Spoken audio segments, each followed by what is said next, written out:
بسم اللہ الرحمن الرحیم ومنهم الرافضة الموجودون الآن فی بلادنا۔ یہ المعتقد کے حاشیے کی عبارت ہے، صفحہ نمبر 224۔ یہ وہ تیسرا فرقہ ہے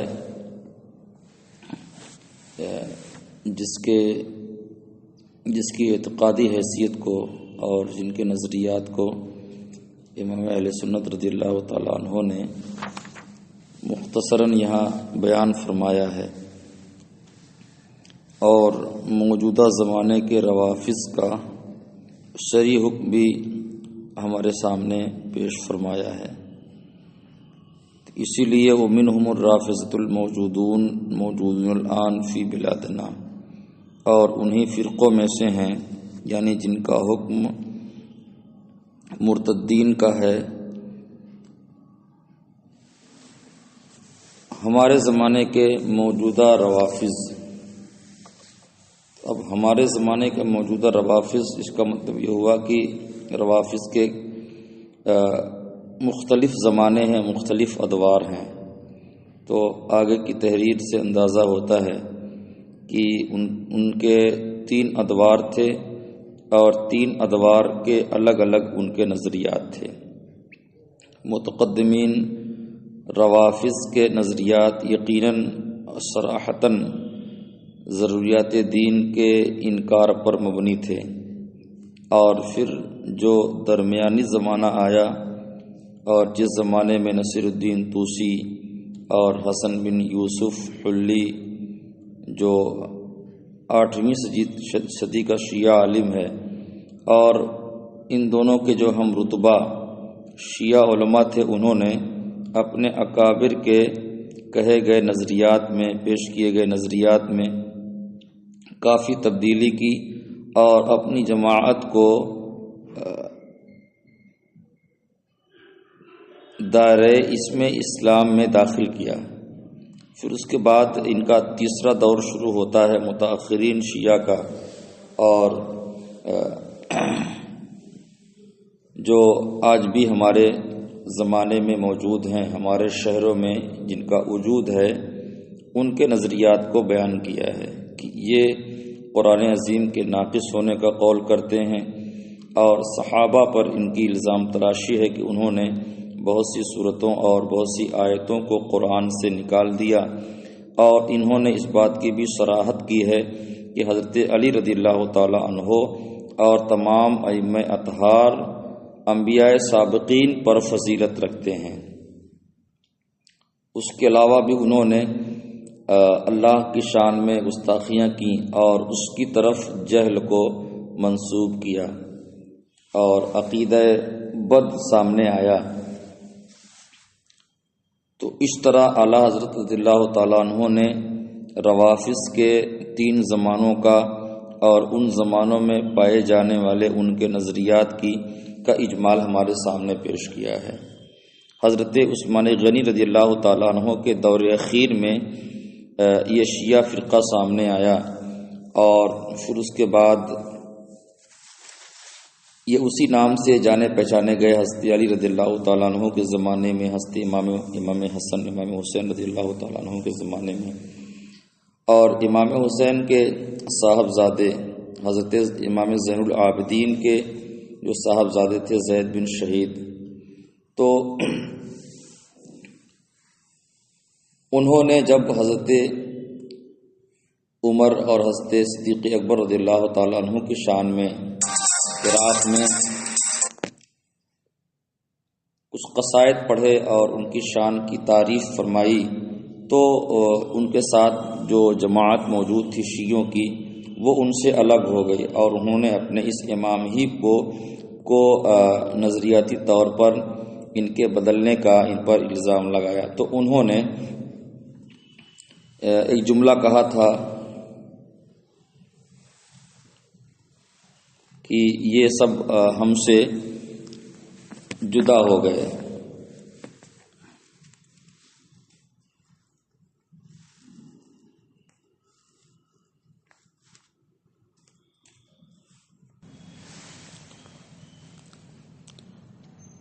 تو وہ اہل عراق تھے جنہوں نے حضرت زید شہید کا ساتھ چھوڑا، تو اس وقت ان کی زبان سے ایک جملہ نکلا تھا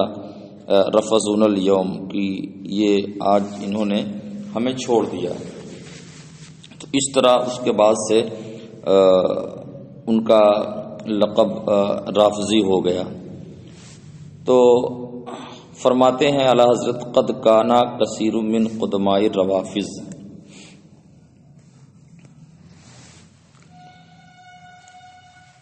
روافض میں جو متقدمین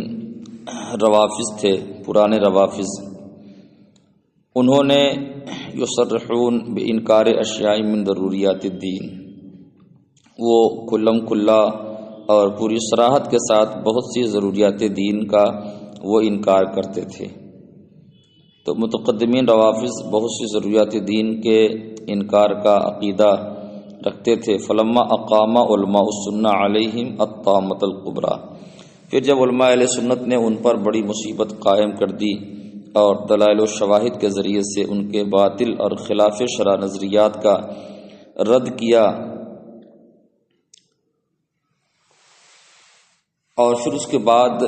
ایک دوسرا دور شروع ہوا جو متوسطین کا تھا، اس کے بارے میں فرماتے ہیں وجاء اوساطہم کالطوسی والحلی ونظرائہما، پھر جب ان کے متوسطین کا دور شروع ہوا، نصیر الدین طوسی، حسن بن یوسف حلی جو 8ویں صدی کا شیعہ عالم تھا، اور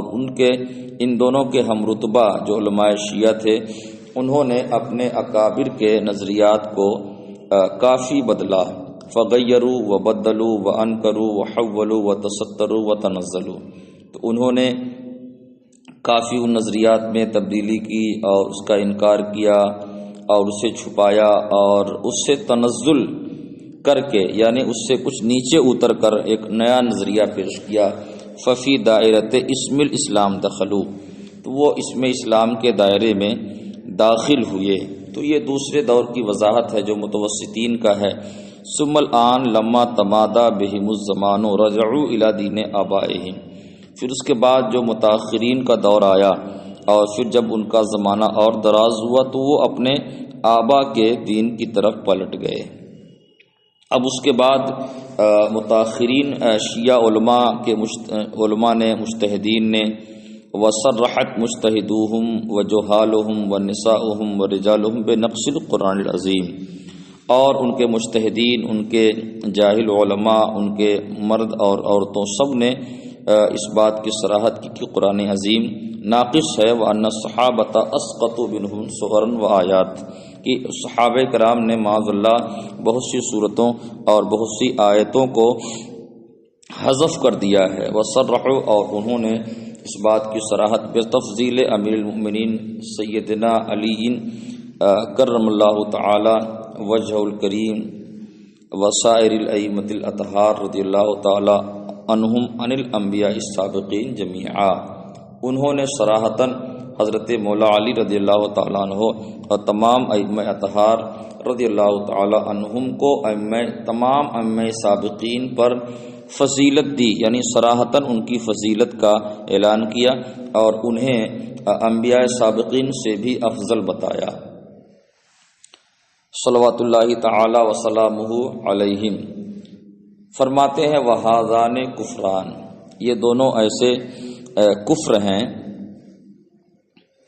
اور یہ دو ایسے کفر ہیں لا تجدن احدا منہم خالیا عنہما فی ھذا الزمان، اس زمانے کے جو موجودہ شیعہ ہیں کسی کو بھی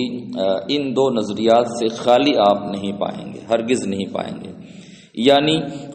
وہ ان دونوں نظریات کا یقیناً حامل ہے اور اسی نظریے پر وہ قائم ہے۔ تو موجودہ دو شیعہ علماء ہیں یا عوام ہیں، وہ حضرت مولا علی رضی اللہ تعالیٰ عنہ کو فضیلت بھی دیتے ہیں انبیاء پر اور قرآن عظیم کے ناقص ہونے کا بھی قول کرتے ہیں، اور یہ بالکل کھلا ہوا کفر ہے۔ حضرت مولا علی رضی اللہ تعالی عنہ یقیناً نبی نہیں ہیں، اور جو نبی نہ ہو کسی بھی طرح وہ کسی نبی پر فضیلت اور فوقیت نہیں رکھتا، اور قرآن عظیم یقیناً جتنا ہمارے سامنے آج ہے، اتنا ہی قرآن عظیم لوح محفوظ سے اترا، ان میں کسی بھی صورت یا کسی بھی آیت کی کوئی کمی بیشی نہیں۔ یہ متفق علیہ اور اجماعی نظریہ ہے۔ اس اجماعی اور متفق علیہ نظریے کے خلاف کوئی بھی نظریہ ہو اسے رد کر دیا جائے گا۔ اور پھر اس کے بعد وقت صرح مجتہدہم بالبدء علی اللہ، اور ان کے مجتہد نے اللہ تعالی پر عقیدہ بد کا الزام لگایا اور اس کی صراحت کی۔ عقیدہ بد کا مطلب یہ ہوا کہ اللہ تعالیٰ کو پہلے سے کچھ معلوم نہیں ہوتا، بندے کے اعمال کے لحاظ سے اللہ تعالیٰ کو علم حاصل ہوتا ہے۔ فرماتے ہیں تعالی اما یقول الظالمون علوا کبیرہ، یہ ظالم جو کچھ کہتے ہیں اللہ تعالیٰ اس سے بہت بری ہے۔ وَأَخَذَ يُنَزِّلُهُ يَنزِلُهُ عَنِ الْكُفْرِ فَوَقَعَ فِيهِمْ۔ تو اب انہوں نے اس عقیدہ بد کو، پہلے تو ان کے مجتہد نے عقیدہ بد کی وضاحت کی، اور پھر انہوں نے اسے کفر سے نیچے لانا چاہا، چونکہ اس میں واضح طور پر اللہ تعالیٰ کے لیے کی شان میں تنقیص تھی کہ اللہ تعالیٰ کو پہلے سے کچھ معلوم نہیں ہوتا، بعد میں اللہ تعالیٰ کو علم ہوتا ہے۔ تو یہ اللہ تعالیٰ کے لیے انہوں نے جہل کی صراحت کی، یقیناً یہ کفر ہے۔ تو اب جو ان کے چمچے تھے اور جو ان کے ہمنشین تھے، انہوں نے اس میں کچھ ترمیم کی اس نظریے میں اور اسے کفر سے نیچے لانا چاہا، تو بھی وہ کفر میں پڑے، فوقع فیہ، تو بھی وہ کفر میں پڑے اور اس سے انہیں کوئی خلاصگی نہیں ملی۔ اس کے بارے میں قرآن مقدس سے منسوب ایک قول ولاتا ہینا مناس، یہ اس وقت یہ جملہ بولا جاتا ہے جب کسی سے کوئی چارے کار نہ ہو۔